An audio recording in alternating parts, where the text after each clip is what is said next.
Hi friends, ಇವತ್ತು ನಿಮಗೆ ಉಳಿದಿರೋ ಅನ್ನದಲ್ಲಿ ಅಕ್ಕಿ ರೊಟ್ಟಿ ಯಾವ ರೀತಿ ಮಾಡೋದು ಅಂತ ಹೇಳ್ಕೊಡ್ತೀನಿ. ರೊಟ್ಟಿ ಮಿಷಿನ್ ಯೂಸ್ ಮಾಡಿ. ಇದು ಕ್ರಿಸ್ಪಿಯಾಗಿ ತುಂಬ ಚೆನ್ನಾಗಿರುತ್ತೆ, ಮೃದುವಾಗಿ ಸಾಫ್ಟಾಗಿರುತ್ತೆ, ತಿನ್ನಲಿಕ್ಕಂತೂ ತುಂಬ ಟೇಸ್ಟಿಯಾಗಿರುತ್ತೆ. ನಾನು ಇದಕ್ಕೆ ತೊಂಡೆಕಾಯಿ ಪಲ್ಯ ಮಾಡಿದ್ದೆ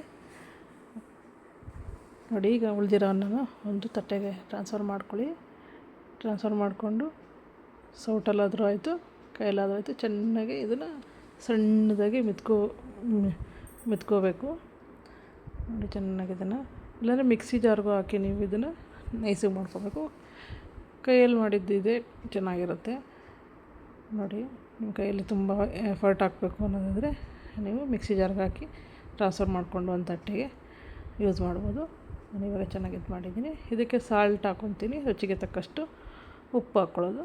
ಮತ್ತು ಅಕ್ಕಿ ಹಿಟ್ಟನ್ನು ಅರ್ಧ kg ಅಷ್ಟು ತೊಗೊಂಡಿದ್ದೆ, ಆದರೆ ಸ್ವಲ್ಪ ಅರ್ಧ ಭಾಗದಷ್ಟು ಹಾಕಿದ್ದೀನಿ. ಇದಕ್ಕೆ ಮಿಕ್ಸ್ ಮಾಡ್ಕೊಳ್ಳೋಕ್ಕೆ ನೀರೇನೂ ಹಾಕೋಂಗಿಲ್ಲ. ಇದಕ್ಕೆ ಎಷ್ಟೆಷ್ಟು ಬೇಕೋ ಅಷ್ಟು ನೋಡ್ಕೊಂಡು ನೀವು ಬೇಕಾದ್ರೆ ಸ್ವಲ್ಪನೇ ಅಕ್ಕಿ ಹಿಟ್ಟು ಹಾಕ್ಕೊಂಡು ಚೆನ್ನಾಗಿ ಮಿಕ್ಸ್ ಮಾಡ್ಕೊಳ್ಳಿ. ಇದಕ್ಕೆ ನೀರು ಹಾಕ್ಬಿಡಿ. ನೀರು ಎಷ್ಟು ಬೇಕು ನೋಡಿಕೊಂಡು ಚೆನ್ನಾಗಿ ಅಕ್ಕಿ ಹಿಟ್ಟು ಹಾಕಿ ಈ ಥರ ನೀಟಾಗಿ ಮೆತ್ಕೊಳ್ಳಿ. ಗೋಧಿ ಹಿಟ್ಟನ್ನು ಇದು ಮಾಡ್ಕೊತೀವಲ್ಲ ಅದೇ ಥರನೇ ಸೇಮು ಚೆನ್ನಾಗಿ ಮೆತ್ಕೊಳ್ಳಿ ನೋಡಿ. ಈ ಥರ ಚೆನ್ನಾಗಿ ಮೆತ್ಕೊಂಡ್ಬಿಟ್ಟು ಒಂದು ಅಕ್ಕಿ ಹಿಟ್ಟಷ್ಟು ಮಿಕ್ಕಿದೆ ನನಗೀಗ, ಅರ್ಧಕ್ಕರ್ಧ ಅಷ್ಟು ಮಿಕ್ಕಿದೆ. ಈಗ ಒಂದು ಬಟ್ಲಿಗೆ ಹಾಕಿ ಇದಕ್ಕೆ ಮುಚ್ಚಿಡೋಣ. ತಣ್ಣೀರು ಬಟ್ಟೆಯಲ್ಲಿ ತೇವಾಂಶ ಮಾಡಿರುವಂಥ ಬಟ್ಟೆಯಲ್ಲಿ ಮುಚ್ಚಿಡೋಣ ಸ್ವಲ್ಪ ಹೊತ್ತು ನೋಡಿ. ಇದು ನಾನು ತೊಗೊಂಡಿರೋದು ರೊಟ್ಟಿ ಮಿಷಿನ್ದು. ಆಲ್ರೆಡಿ ನಾನು ಒಂದು 4-5 ಇಯರ್ಸಿಂದ ಯೂಸ್ ಮಾಡ್ತಾಯಿದ್ದೀನಿ ಈ ರೊಟ್ಟಿ ಮಿಷಿನಲ್ಲಿ. ಇದರಿಂದ ಮಾಡೋದ್ರಿಂದ ನನಗೆ ಯಾವುದೇ ಹಿಟ್ಟು ಉಪಯೋಗಿಸೋದು, ಕಿತ್ತೋಗೋದು, ರೊಟ್ಟಿ ರೌಂಡ್ ಬರಲಿಲ್ಲ ಅನ್ನೋದು ಯಾವುದು ತೊಂದರೆ ಅನ್ಸೋದೇ ಇಲ್ಲ. ಇವಾಗ ಯಾವಾಗ ಕೇಳಿದ್ರು ಮಕ್ಕಳು ಅಕ್ಕಿ ರೊಟ್ಟಿ ಬೇಕು, ಚಿಕನ್ ಸಾಂಬಾರು ಏನಾದರೂ ಮಟನ್ ಸಾಂಬಾರು ಮಾಡಿದಾಗ ಅಕ್ಕಿ ರೊಟ್ಟಿ ಬೇಕು ಅಂದ ತಕ್ಷಣ ಮಾಡ್ಕೊಡ್ಬೋದು. ಅಷ್ಟು ಹೆಲ್ಪ್ಫುಲ್ ಇದೆ ನನಗೆ ಈ ರೊಟ್ಟಿ ಮಿಷಿನು. ಯಾವುದೇ ಸ್ಪಾನ್ಸರ್ ವೀಡಿಯೋ ಅಲ್ಲ ಇದು. ಇಷ್ಟ ಆಯಿತು ರೊಟ್ಟಿ ಮಿಷಿನು, ಅದಕ್ಕೆ ನಿಮ್ಮ ಜೊತೆ ಶೇರ್ ಮಾಡ್ಕೊತಾ ಇದ್ದೀನಿ ನೋಡಿ. ಈ ಥರ ತಿರುಗುತ್ತಿದ್ದು 2 ಪ್ಲೇಟ್ ಇರೋದ್ರಿಂದ ಮೇಲೆ ಕೆಳಗಡೆ ತಿರುಗಿ ಪ್ರೆಸ್ ಆಗಿ ಚೆನ್ನಾಗಿ ರೊಟ್ಟಿ ಬರುತ್ತೆ. ಇದು ಹೋಳಿಗೆ ಶೀಟ್ ಅಂತಾರಲ್ಲ, ಅದು ರೊಟ್ಟಿ ಯೂಸ್ ಮಾಡೋವಂಥ ಶೀಟು. ಇದು ಆನ್ಲೈನಲ್ಲಿ ಸಿಗುತ್ತೆ, ಅಮೆಝಾನಲ್ಲಿ. ಲಿಂಕ್ ಬೇಕಾದರೆ ಕೇಳಿ ಕೊಡ್ತೀನಿ ನೋಡಿ. ಆ ಥರ ಹಿಟ್ಟನ್ನು ಇದು ಮಾಡಿ ನಾನು ಮಧ್ಯದಲ್ಲಿ ಇಡಬೇಕು. ಮಧ್ಯದಲ್ಲಿಟ್ಟು ಈಗ ತಿರುಗಿಸ್ತಾ ಇದ್ದೀನಿ. ಪ್ರೆಸ್ ಆಗತ್ತೆ. ಈಗ ಮೇಲೆ ಕೆಳಗೆ ಪ್ರೆಸ್ ಆಗಿ ಸ್ವಲ್ಪ ಫೋರ್ಸ್ ಹಾಕಬೇಕು, ಎರಡು ಜಾಯಿನ್ ಆಗೋ ಥರ ನೋಡಿ. ನಿಮಗೆ ತೋರಿಸ್ತೀನಿ ನೋಡಿ.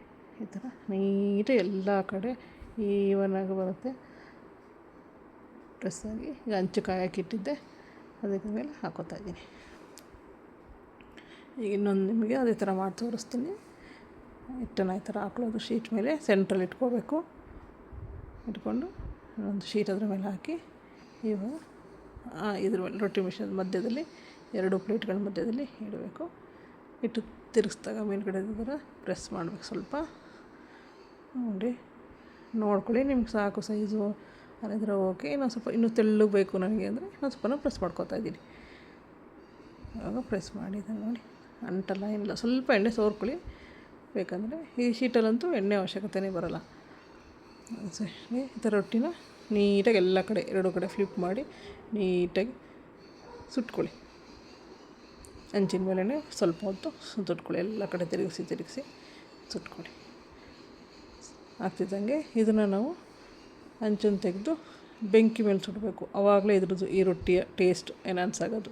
ತುಂಬ ಚೆನ್ನಾಗಿರುತ್ತೆ ಸುಟ್ಟು ರೊಟ್ಟಿ. ಊಟಕ್ಕೆ ತುಂಬ ಜಾಸ್ತಿ ಸುಡಬೇಡಿ, ಇಷ್ಟ ನೋಡಿ. ಚೆನ್ನಾಗಿ ಉಬ್ಬಕ್ಕೆ ಸ್ಟಾರ್ಟ್ ಆಗುತ್ತೆ, ಪದರವಾಗೂ ಇರುತ್ತೆ, ತುಂಬ ಚೆನ್ನಾಗಿರುತ್ತೆ. ಎಂಜಾಯ್ ಮಾಡ್ಬೋದು ನೀವು.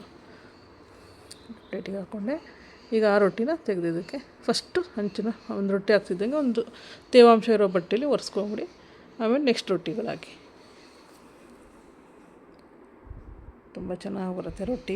ನೀವು ಟ್ರೈ ಮಾಡಿ ಮನೆಯಲ್ಲಿ. ಉಳಿದಿರೋ ಅನ್ನ ಉಳಿದಿದೆ ಅಂದರೆ ಬೇರೆ ಮಾಡ್ಕೊಳ್ಳೋ ಬದಲು ಈ ಥರ ರೊಟ್ಟಿ ಮಾಡಿಕೊಂಡು ಯಾವುದೇ ಒಂದು ಪಲ್ಯದಲ್ಲಿ ತಿಂದರೆ ತುಂಬ ಚೆನ್ನಾಗಿರುತ್ತೆ. ಮೊಸರು ಸಕ್ಕರೆಯಲ್ಲಿ ತಿಂದ್ರೂ ತುಂಬ ಚೆನ್ನಾಗಿರುತ್ತೆ. ಅಕ್ಕಿ ರೊಟ್ಟಿ ಉಜ್ಜೋದಾರಪ್ಪ ಅಂಟತ್ತೆ ಅನ್ನೋದಿದ್ರೆ ಈ ಥರ ಮಿಷಿನಲ್ಲಿ ಮಾಡ್ಕೊಳ್ಳೋದು ತುಂಬ ಚೆನ್ನಾಗಿರುತ್ತೆ. ಟ್ರೈ ಮಾಡಿ ಅಂತ ಹೇಳ್ತೀನಿ ನೋಡಿ. ಈ ರೊಟ್ಟಿನ ಈಗ ಇನ್ನೊಂದು 2ನೇ ರೊಟ್ಟಿ ಮಾಡ್ತಾ ತೋರಿಸಿ. ಎಲ್ಲ ಕಡೆ ನೀಟಾಗಿ ತಿರುಗಿಸಿ ಬೇಯಿಸ್ಕೊಳ್ಳಿ ಚೆನ್ನಾಗಿ. ಈಗ ಇದ್ರ ಮೇಲೆ ಹಾಕಿ ಬೆಂಕಿ ಮೇಲೆ ಹಾಕಿ, ಮತ್ತು ಹಂಚೂ ಅಷ್ಟೇ. ಈ ಥರ ಹ್ಯಾಂಡ್ಲಿರೋ ಹಂಚಿದ್ರೆ ಅದೇ ಇದರಲ್ಲಿ ತೆಗೆದು ಇಟ್ಕೊಂಡು ಈ ಥರ ಇಟ್ಕೋಬೋದು. ಪದೇ ಇನ್ನೊಂದು ಸ್ಟವ್ ಹಚ್ಚೋದು ಸುಡೋದು ಅವಶ್ಯಕತೆ ಬರೋಲ್ಲ. ಏನು ತಿಂದು ಇದು ಮಾಡ್ಬೋದು. ನೋಡಿ ಈ ಥರ ಆಗಿದೆ ರೊಟ್ಟಿ ಎರಡು ಕಡೆ ಎಷ್ಟು ಚೆನ್ನಾಗಿ ಕಾಣಿಸ್ತಾ ಇದೆ. ಇದನ್ನು ನಾನು ತೊಂಡೆಕಾಯಿ ಪಲ್ಯ ಮಾಡಿದ್ದೆ. ಆ ತೊಂಡೆಕಾಯಿ ಪಲ್ಯದ ಜೊತೆ ಎಂಜಾಯ್ ಮಾಡಿದ್ವಿ. ತುಂಬ ಚೆನ್ನಾಗಿತ್ತು. ನೀವು ಟ್ರೈ ಮಾಡಿ, ಓಕೆನಾ? ಮಾಡಿ ಎಷ್ಟು ಚೆನ್ನಾಗಿ ಬಂದಿದೆ ನೋಡಿ. ಸಾಫ್ಟಾಗಿರುತ್ತೆ. ಡಬ್ಬಿಗೆ ಹಾಕ್ಕೊಂಡ್ರು ಮೆತ್ತಗಿರುತ್ತೆ. Thank you.